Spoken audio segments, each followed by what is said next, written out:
Tuan, anak dah kat IPT tapi nak try mohon IPT lain untuk kos yang like base sesuai dan tepat masa diploma. Okey. Untuk Cik Puan Lavender, saya panggil Cik Puan lah saya tak pasti lelaki ke perempuan. Cik Puan Lavender, untuk anda nak mohon program IPT yang lain, anda kena berhenti dekat IPT yang anda belajar tu.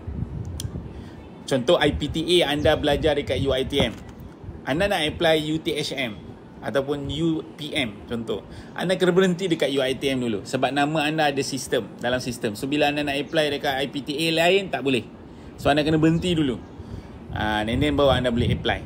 Okay. So untuk yang ni selalu biasa berlaku lah. Kadang-kadang bila kita dah dapat program tu dan kita dah masuk, dia rasa tak sesuai. Tapi kalau tanya saya, itulah cabaran dalam pembelajaran lah. Okay. Ada kena denda apa-apa tak? Kalau saya saya tak pasti, saya tak boleh nak jawab ni. Kalau denda saya tak pernah dengar lagi kena denda. Cuma yang saya tahu kemungkinan nama anda akan mungkin akan di blacklist. Tapi kalau tanya saya, kalau berhenti dengan cara baik dan sebagainya, insya-Allah tak ada masalah lah.